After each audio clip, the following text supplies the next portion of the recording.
Yeah. A one, a two, a 1, 2, 3, 4. Take me to the April sun in Cuba. Hey, Whoa, stop. Josh, what is up with you? You're normally the best singer on this podcast.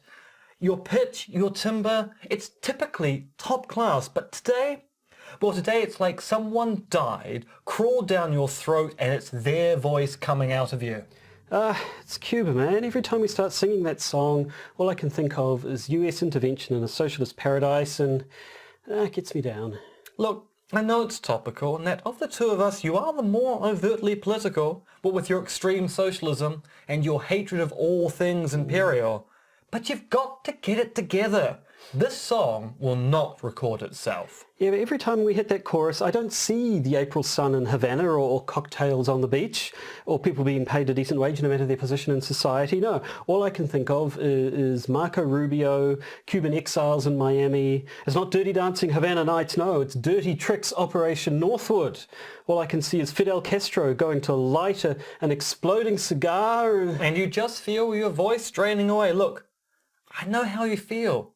I'm not a monster. Operations Mongoose and Bingo, they give me sleepless nights as well. But we're recording this song, Joshua, for the people.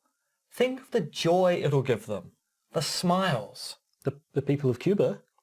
Possibly. I mean, if we have any people in Cuba who listen to this podcast, well, hello. No, I mean our regular listeners.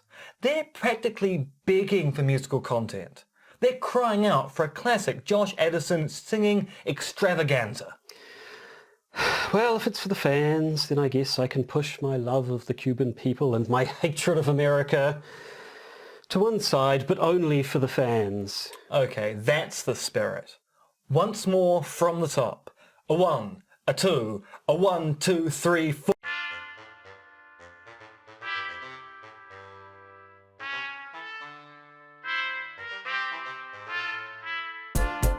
Podcaster's Guide to the Conspiracy, brought to you today by Josh Addison and Dr. M. Dentith.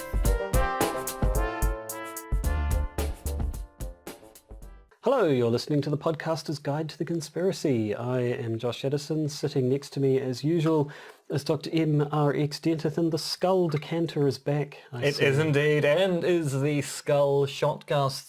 Shotcast? Shotcast, yes. It may not be Halloween anymore, but this is a shotcast, and it is quite ghastly. Yeah. And both of these were gifts from Joshua, not the actual whiskey inside. No. He's never gifted me whiskey. I wouldn't know what kind to buy. It's one of your chief failings is A, not gifting me whiskey, and B, not knowing what kind of whiskey to buy someone when you're gifting them whiskey. Fair Just enough. talk to Nick. Well, anyway, before you hit the sauce too hard, is there anything we need to get out of the way before we pile straight into this episode? Is this a leading question? No, I don't think it is, actually. Know of something that we're meant to get out of the way? I wasn't aware. Oh, we got that comment.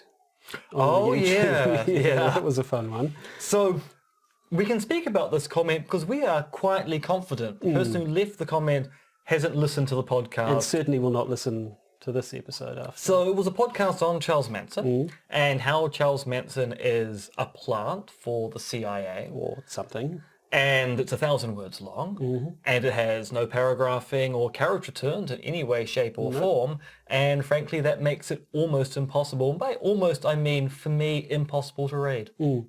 It was a comment left. You may not be aware, I put the videos of these episodes up on a YouTube channel, but being hosted through Podbean also, they'll automatically generate sort of a YouTube version of the podcast, so it's just sort of audio only, but it gets posted to YouTube. And so Input puts those on up as well, and both versions of it got the same 1,000-word comment. So I'm quite certain a person saw, hey, something to do with Manson and the CIA. I will post my 1,000-word spiel on the end, and it did have a please listen to my podcast for more information or something at the end. So. Which we won't. No, we've moved on. I don't even know who Charles Manson is. No, exactly, isn't he? Is it an Alan Moore impersonator? Something like that, yeah, got to be. You see Alan Moore's voting Labour. Alan Moore's a very strange man. He is very strange. No, he put a thing on like Facebook or something saying, now this may be strange coming from a social media phobic anarchist, but I plan to vote Labour at this election purely because he hates the Tories so Are you sure much. that isn't some kind of coded message by Alan Moore saying, look, I've been kidnapped, come and rescue me? I'm using social media, it's my only way of getting the message out. Well, it could be, I don't know. Maybe it's just another Alan secret. Moore, if you are in trouble and happen to be listening to this podcast, our Which I lines assume are you open. Anyway, we're not here to talk about... Well, actually, I was going to say we're not here to talk about weird beardy people, but we are. We're about to talk about another famous beard that attached to Fidel Castro. So when you talk about, there's the slang term talking about someone's beard. Someone's beard, yes. No, I'm not talking in that sense. I'm talking about an actual beard. An actual An beard. actual hair growing out of a person's face. You've got hair growing out of your I've got hair out face. of growing my face. So did Manson. So does Alan Moore. So did Fidel Castro. Draw your own conclusions. I already have.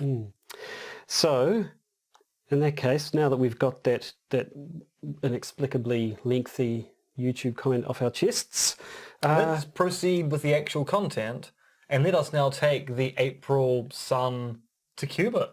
yes, Well, hey, doesn't make much sense, but I'll take it. to Cuba? Good.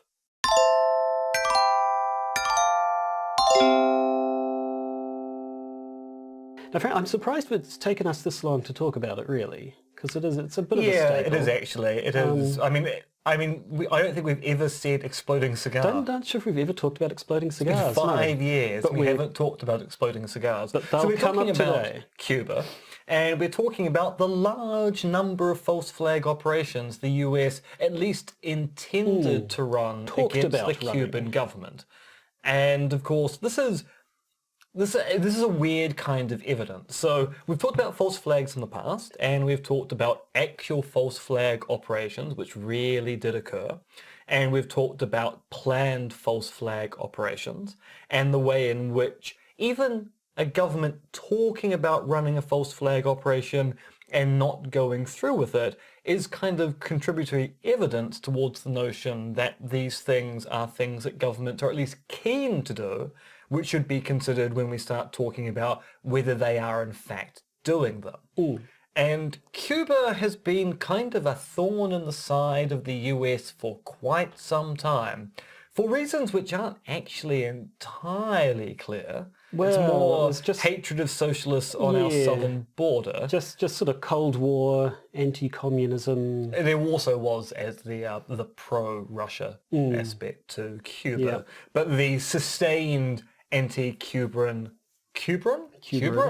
anti-Cuba narrative or rhetoric that continues to emanate from the US, which was halted briefly under Obama but is back in force under Trump, continues to be a bit of a mystery for those of us who aren't in the American government. And especially for those of us, which is probably everyone listening to this podcast, who weren't actually around in the 1960s, and so aren't aware of just how wacky things became. I probably should have actually talked to my parents before we before we took notes and stuff. Just so you for could this go, podcast. okay, boomer. Well, I could, but so I could actually ask human beings who were alive during the Cuba Missile Crisis what exactly it was. So you're saying actually we should bring my like. mother down from upstairs? Well, I mean, you could if you wanted to, but I mean, this event, which like is talked about as the closest the human race ever came to a full-on nuclear war. These days, it's just kind of a bit of a historical footnote. It doesn't seem to mean a Then lot. again, It would actually, talking to people who weren't alive in the 80s about how close we came to nuclear Armageddon is also kind of fascinating. I mean, we belong to a generation that grew up with the threat of nuclear warfare in our lifetime. We had the Cold War, we had the threat of communism, what was going on with the Berlin Wall and the like. And being a university educator and also briefly a primary school teacher, talking with people who weren't alive in the 80s or early 90s about the geopolitical situation at that time, you go, oh, I mean, things are bad now. Things are, the climate's a catastrophe, the economy is crashing. But that threat of nuclear war, that was a really unique feeling. You always remember when you learn about nuclear weaponry for the first time in a way that You're told that they might even be dropped on you. Yeah, I think maybe it's just because I never watched Threads, but the whole spectre of nuclear war always just seemed very abstract to me. See, this is what I don't understand, because like most Western nations, we got those endless TV movies of the week about nuclear warfare. I've seen multiple cases on TVNZ screens, or TV1 and TV2 back in the day, of simulated explosions killing people for movies of the week. I have to assume you just weren't paying attention. Well, no, I probably wasn't. I read the books. You don't read books. Well, I mean, this is a clear lie. Well, I was in school. They made me. I read My Brother in the Land and Z for Zachariah and stuff like that. Sort of the teen lit post-nuclear apocalypse stuff that came out in the 80s and what have you. But anyway, getting slightly off topic here, which is neither of us actually knows what things were really like in Cuba, but from reading about it, pretty wacky. Yes. So America, very much so. Ever since Castro came to power just after World War II, wasn't it, I think? And yeah, America never too keen on the fellow, and actually quite keen on getting him out of there. And there were a lot of various operations that they had planned to either get rid of, just kill him, to assassinate him in some way, or oust him, or to basically help along a revolution in Cuba. And of course, I understand things were a little bit wonky because you had the Cuban exiles living in America who were kind of the rich folks who got booted out in the communist revolution to begin with, I understand. So they might have been colouring things a little bit from there as well. Yeah, I mean, there's actually a big role played by Cuban exiles living in Miami, particularly people who were moneyed interests in Havana who went to Miami to basically re-establish themselves, like the Cuban mafia and the like. It also occurs to me that some people are going to think we're doing our episode on Cuba because we're not talking about Bolivia. Because, of course, when we're talking about American intervention in Cuba, we also could be talking about American intervention in South America in general. And, of course, the Bolivian crisis is ongoing at this particular point in time, but this is mere coincidence. And we will talk about that at some point. This isn't our it's too hot to touch. It's mostly coincidence. Or kind of is it? Yeah, probably. It is, yes. Yeah, it's weird. I think this was sparked because I saw someone put up a tweet a little while ago pointing out one of the things we're going to be talking about here. And the article they linked to was from 1997. It was like a Washington Post one or something. Because, yeah, it turns out in 1997 a whole bunch of documents were declassified and we got to see all the details of all these little plans America had back in the 1960s. So I'm not quite sure why people were talking about it last week, but they were, and I saw it, and now we're talking about it today. Twitter, no one understands how it really works. No one does. So we have a bunch of operations. We have Operation Mongoose, otherwise known as the Cuba Project or the Cuban Project. We have Operation Northwoods. Operation Northwoods included within it Operation Dirty Trick, Operation Bingo, and probably a whole bunch of other operations as well. Those are just the names that happened to pop out when I was reading about this to begin with. Was Operation Bingo the one that involved the English? I say, Bingo, time to go to Havana and cause a bit of problems for those old Cuban exiles. No, I think it was something to do with a farmer who had a dog. Bingo was his name. Yeah, no. So Mongoose and Northwood seem to be the two big ones. Operation Mongoose was authorized in 1960 under then President Eisenhower. Good old Dwight. Old Dwight. And then 1961, we now had JFK was president. Whatever happened to him? I don't know. He kind of disappears from history. Yeah. Certainly nothing that would concern a conspiracy theory podcast. No, not at all.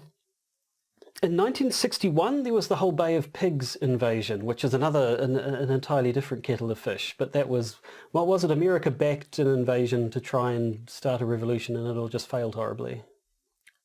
Yes, I mean, that is the short version, of it. Rather long story, which is often taken to be related to this guy called Lee Harvey Oswald. Well, yes, there's the Oswald connection. But I'm not quite sure what role he had in history, yes, no. Given our previous comments about whatever happened to JFK. Yes.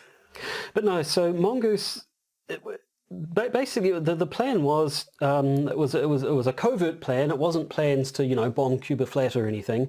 Covert plan to, through various methods like sabotage and psychological warfare, propaganda, intelligence gathering, and so on, would try and destabilize Cuba in such a way as to make a revolution more likely. Yeah, so it's a classic case of, if we destabilize the government and the economy of a nation state, then we are basically fomenting revolution. If we do it secretly, people won't even be aware that we're responsible. They will blame the government of the day. The people will rise up.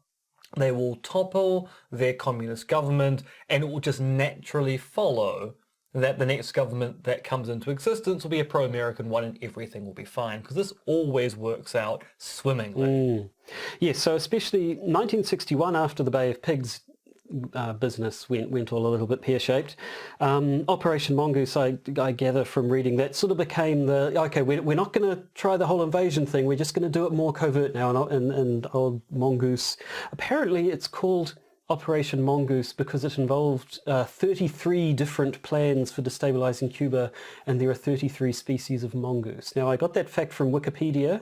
I would not stake my life on it. However, we will not question it because it's wonderful. It is funny, yeah. So this then became the thing, more sort of covert interference in Cuba, to do things like sabotage. So when I say there was no invasions, Boys album. No, not the Beastie Boys track. No, actual sabotage, breaking things and stuff. Roddy McDowell's in that. The Beastie Boys song. Yeah, in the music video. Yeah. Yeah. That's totally irrelevant, but I interesting. know.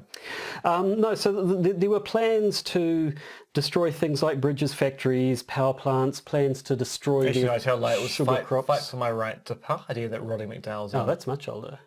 Yeah. Sabotage So is I feel very, very ashamed of well, myself. you should. They were talking about mining harbors, doing various things to destabilize, to damage infrastructure, destabilize the economy, things like that. Then things get a little bit more false flaggy. They talked about simulating the downing of planes or sinking of ships to sort of provide some sort of a pretext to say, oh yeah, looks like you're having a bit of trouble there, Cuba, and oh no, now American things. Well, we've just got to get involved at this point. Don't want to. Well, I mean, and that's more to justify the action to people back home. So you might get a situation where the American people go, isn't it terrible that things in Havana are horrible? Dum-de-dum-de-dum-de-doo. Whilst if you then get a case of, oh, and by the way, they just sank one of our ships with all of our good troops upon it, then people go, oh my God, what are the Cubans up to? We must invade immediately. Which of course is one of the motivating factors for many false flags, is getting people at home angry about what you're doing abroad covertly to then allow you to get away with doing what you want to do openly. But I may be getting ahead of myself a little with the false flags. So there's going to be a false flag extravaganza in just a little bit. That's true. But first we must talk about cigars. Let's finish off Mongoose. Yeah, so there were lots of plans to assassinate Castro. I think sounds of things more pre-Bay of Pigs than post-Bay of Pigs, but it sort of carried on right the way through. First of all, we have the exploding cigar. Supposedly the CIA wanted to swap one of Castro's famous cigars for one that would explode when he lit it and blow his head up. Not actually certain if that's true, though. Yes, this is one of these things which is probably an urban myth, based upon knowledge that there were plans by organizations like the CIA to at least think about assassinating Fidel Castro, and there was talk about poisoning the cigars, so putting some kind of coating on the cigar or coating the interior of the cigar, the actual dried tobacco leaves itself, to cause them to die, because apparently lung cancer is going to take far too long. And so the exploding cigar probably came out of that particular kind of narrative. There was a little, I did see just one little note of people suggesting that it could have been some sort of a disinformation thing, that it was a story that the CIA was happy to allow to circulate because it would distract from their real plans to poison cigars and do other stuff like that. But Yeah, doesn't seem to be much of evidence for that, but there is more evidence, I think, from these 1997 declassified papers that, yeah, they wanted all sorts of plans to poison him, wanted to poison his cigars, poison his writing pen, poison ice cream, just generally inject him with poison. There's a bunch of stuff about the poisons that they selected. They eventually went for botulism or botulinum or whatever it is, the more poisony form of botulism, because they could get it in tablets and dissolve it in liquid. And I think the plan was just for someone to walk up and stick Castro with a needle or something like that. But then they hit upon an idea which I would never have thought of myself. Fungus in the diving suit. Fungus in the diving suit. Which sounds like the weirdest accusation in Cluedo you can possibly make. I mean, it's not even on the cards. No, you'd have to write it on the back of a different one, yeah. You know, apparently there were also plans to get some sort of bacterial fungal spores inside his diving, specifically things that were very bad for you if you breathed them in. So they'd put them in the breathing apparatus of his diving suit when he went diving, as he was known to do, and he'd breathe in these spores that would poison his lungs. And so apparently they sort of, you know, got all the way through the planning stages of these, but they never quite seemed to work out. There were people, the supposed poisoners would get cold feet, or, you know, the plans they could get to this place where they thought Castro was going to be, but then Castro ended up not going there, and so on and so forth. So none of these things really worked out. But it wasn't just poisoning to kill him. They were also sort of looking at more subtle ways of chemically influencing Castro, just as more of a propaganda thing. No, he'd start giving his speech in front of the brave Cuban people, and then he'd start to slur his words ever so slightly, and maybe forget bits of his speech, or refer to very large handwritten notes saying, "I did not collude, there is no quid quo pro." Things that would make him as a leader look very embarrassing to his people. Yeah. Yes, so what, they're not just exploding his cigars and poisoning his cigars. Another plan was to put some sort of mind-altering drugs in his cigars. There was the idea that they were going to put drugs on his shoelaces. Apparently they reckon they had someone. They knew Castro would go somewhere and leave his shoes outside, and they had someone, and the plan was to sprinkle the stuff on his shoelaces, some thallium salts, I think it was, which are a really strong depilatory agent, which would make his beard fall out. And everyone would think how silly he was. That would Castro without his beard. The leader of Cuba. If his beard starts falling out, the people are bound to revolt. Indeed. And there were also plans to somehow spray his broadcasting studio with LSD, so that in the middle of his speeches he'd suddenly start grooving to the colours or something, and things would get very wacky. But none of those worked out. And then there was just more sort of propagandary roles. They were talking about making fake photos of Castro, quote, "with two beauties in any situation desired." So I mean, that could really backfire on you, though. If it's, Castro, he's a man. Well, exactly. Have you ever seen I'm not sure if it was Dr. Zeus or someone else was known for doing... I have not seen a picture of Dr. Zeus with... Wartime Dr. Zeus. It was someone like him or someone like him. That makes it sound like a missing Doctor Who episode, the Wartime Doctor. No, well, old Theodore Giesel during World War II apparently did pornographic propaganda cartoons, which would be things like sort of Hitler and Mussolini in a homosexual situation and stuff like that. And yeah, I'm not sure. I think values are a bit different back then. So simply being intimate with a lady friend could perhaps be enough of a scandal that it would. I don't know. But supposedly there were also plans to distribute one-way tickets to Mexico City or Caracas, to try to I don't know, just, hey, you want to get out of Cuba? Well, you can, and there'd be some flight out of, mass exodus. Something where free holiday. Free holiday, yeah. Well, that was only a one-way ticket, but I guess you only have to afford a one-way ticket. Precisely. And you've just halved the cost of going to Mexico City. So that's some of the 33 plans of Operation Mongoose. But in 1960... I really should ask you to list all 33 species of mongoose. Oh, 33 species of mongoose. Yeah. No, that would, I was going to say, be interesting, but it almost certainly wouldn't. 1962, though, the American military types started bringing up this Operation Northwoods.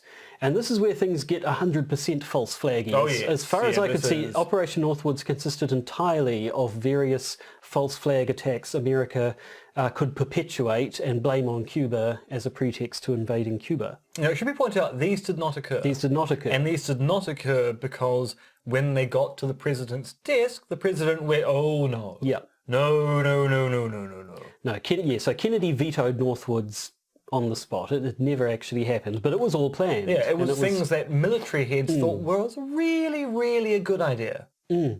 So, what's the quote I have? The desired result from the execution of this plan would be to place the United States in the apparent position of suffering defensible grievances from a rash and irresponsible government of Cuba, and to develop an international image of a Cuban threat to peace in the Western Hemisphere.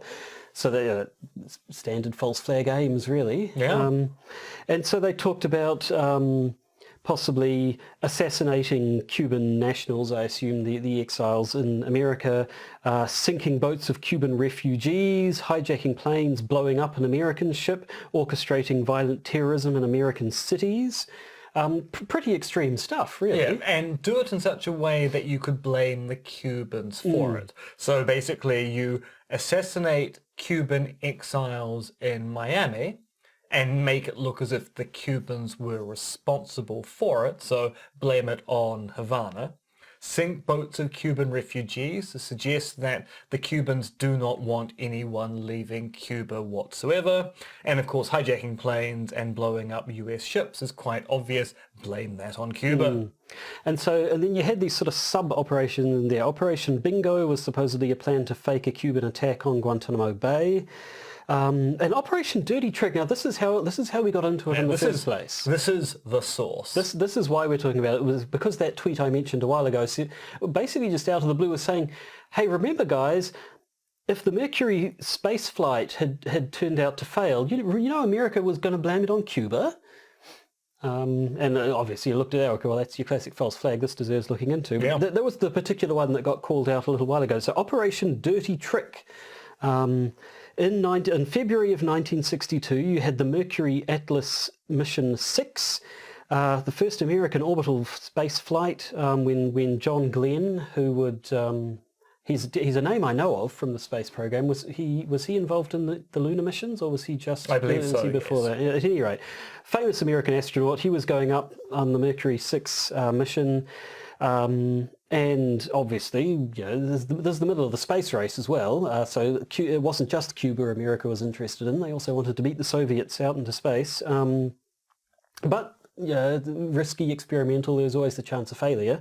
So we knew that the Soviet space program, their cosmonaut program, had suffered some quite terrible setbacks, and so arguably one of the rationales the Americans had with blaming Cuba for any potential issue with their Mercury launches was to go, our mission is much safer and much more rigorous than that of the Ruskies. So if something goes wrong, it must be because someone interfered. So yeah, they just sort of... It was just a case of two things coming together, really. I think they wanted a contingency plan if things went wrong, and they also wanted to make life difficult for Cuba, so kill two birds with one stone, as it were. No April sun in Cuba that year. No, none at all. So yeah, you had this catalogue of planned false flag attacks, basically. There was one...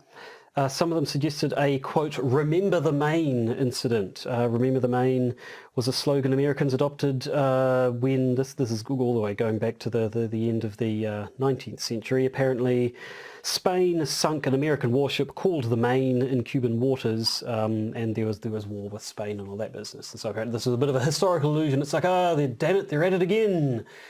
That would be sort of the spirit they'd want to tap into with one of their false flag attacks. Now this makes me think we haven't actually done the American-Spanish War, No. and Randolph Hearst sending reporters down there on the notion of, you supply the pictures, I'll supply the war, which is actually a fairly interesting story, which probably does deserve an episode of this podcast. Look at us, we just keep on generating We do. content by doing other content. It's madness. This episode, this series actually just runs itself now. We're just here for the ride. Now, as we mentioned, Operation Northwoods never happened because Kennedy said no. The Mercury flight didn't fail, so no need for Operation Dirty Trick. And then the Mongoose stuff, some of it around sort of the intelligence gathering and so on. I think some of these plans were put into action, but obviously Castro died. When did he die? Not too long ago now. Fairly recently. So yeah. he survived well past all of this. Longer than Kennedy, I believe. Yeah, I'm pretty sure. Whatever happened to him? JFK? Yeah. Weird. But Mongoose, they probably would have kept going on with it if it weren't for something else that happened near the end of 1962. Which was The Cuba Missile Crisis. really. Yeah. That sounds pretty bad. That sounds fairly crisis-ish, yeah. Yeah.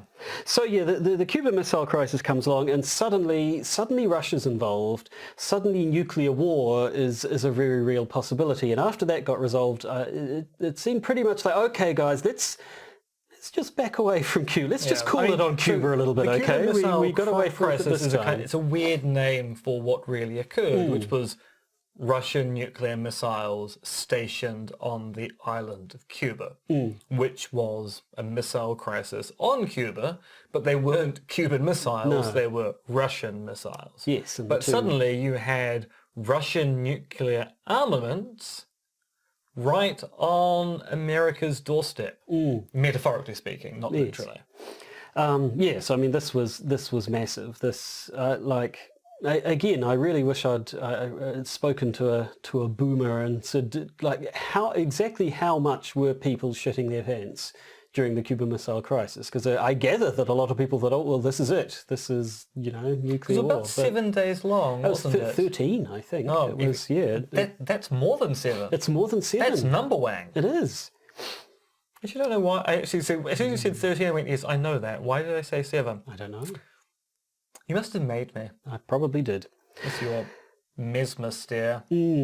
So yeah, so after Kennedy said no to Northwoods, Operation Dirty Trick didn't need to happen, and then the Cuban Missile Crisis kind of put paid to Operation Mongoose, sort of. These plans were very much put on ice, but apparently even after Kennedy vetoed Northwoods, apparently the Joint Chiefs were still coming up with these schemes. I think maybe they thought they could come up with something that Kennedy would like, and the Mongoose things there, it was still bubbling along, but it never really took off, basically. That might be in part because there were other conflicts overseas post-Kennedy that ended up taking the brunt. Taking the heat off Cuba anyway, yeah.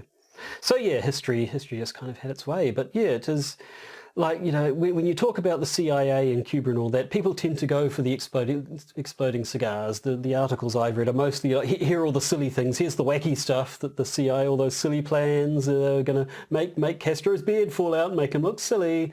But there were also plans to do some fairly nasty stuff. Oh yes. It was it's one of, as you say, it'd be quite useful to have someone in the room who actually lived through it, because in retrospect it all seems a little bit weird and possibly slightly silly, especially given how big America is compared to how tiny Cuba is. And yet at the time this was a major diplomatic issue. Yeah, no, it's quite, and it sort of resonated for a long time afterwards. I think especially after these papers came out. Especially since agitation towards Cuba is still a thing in American politics to this day. But in the other direction, sort of colouring Cuba's attitudes towards America, with the fact that all these plans came out, and I believe it was sort of early 21st century when sort of there was some amount of people saying, yeah, we probably shouldn't have done that. But now, do you know, related to Cuba but not to America, actually it's kind of related to America, there's a weird rule with respect to importing goods into Cuba, which is that if you import goods into Cuba, you can't dock your ship in an American port for several months, which actually makes it hard to import goods into Cuba because if you're carrying a container load of goods for Cuba, you probably want to go to an American port at the same time, and you can't. Now, because of this, exporting stuff from Cuba is also difficult, because once again, if your ship goes into a Cuban port, you can't go to a North American port, at least not in the US. You probably can go to Canada. However, interestingly enough, a New Zealand coffee roastery, People's Coffee, had until recently, and this actually still might be true, the only coffee export license for Cuban coffee beans. So this country had access to coffee that you could either drink in Havana or down in Wellington. Weird. And it's good coffee too. It's now available in supermarkets all around the country. Well, how about that?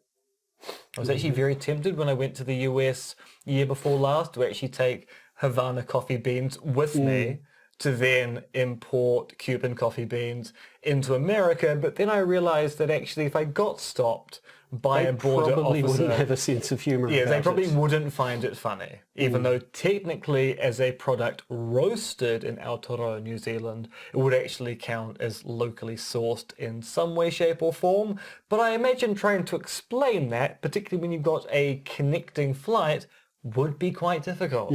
Yes, no, probably better that you didn't. So, there you go. CIA, Cuba, Castro, there are words that start with C.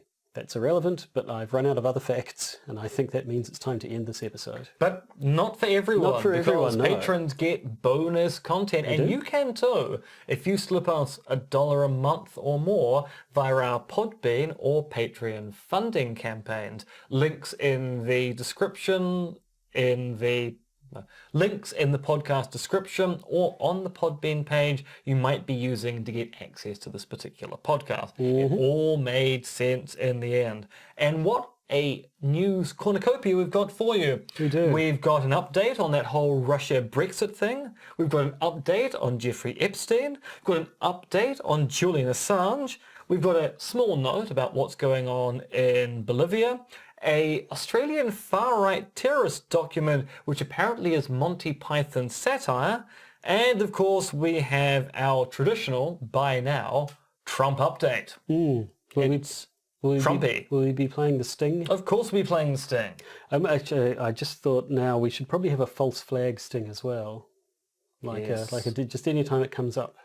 Just like DJs on a crappy radio show, you just sort of push a button and it's like false flag or something like that. Yeah. But not today. Today is not that day. I'm still actually just a little bit getting over the cold, which was the reason why We delayed our recording last week. But so I should stop talking and save my vocal cords for our patrons because they get the best of me. They do. They get the completely naked Josh recording. I was in shorts last week, naked from the knees down, baby. Naked from the knees to the ankles, really, because I was wearing shoes as well. But all the shin action you could ask for. I mean, I was just disappointed that when you tweeted that, you said, ladies, anyone could find your legs sexy, Josh. Well, anyone they could could find them sexy. I suppose. Stop being so heteronormative. I just assume the homosexual community has no interest in me because I'm not Josh, their type. you're a bear. I am a bear. I'm a beardy bear. Well, I don't know. I thought isn't there an amount of huskiness, an amount of bulkiness involved in being a bear? You could be husky and bulky if you really I tried. probably could, yes. I'm not even sure how we ended this episode talking about homosexual body type fashions, But as the lights are literally going down dying on the around episode. us, because it turns out that the Bachelor reportage on some of these lights, not as well. Filthy Actually, liars. I suspect actually the batteries themselves are not particularly good, and so the lights are doing their best to try and report the amount of battery in them, but rather than relying on using the same batteries twice in a row, I think I just recharge them every single time now. I think you probably should. And that's, of course, of no interest to our podcast listeners, but the video listeners will be interested to know why the things, lights yes, are doing kept getting weird dark. things. But until next week, I think it's time for Josh to give his customary goodbye. Goodbye. Goodbye.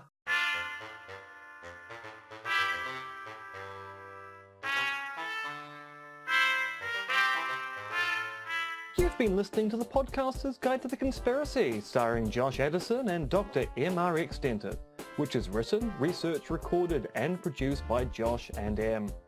You can support the podcast by becoming a patron via its Podbean or Patreon campaigns. And if you need to get in contact with either Josh or M, you can email them at podcastconspiracy@gmail.com or check their Twitter accounts, Monkey Fluids and Conspiracism.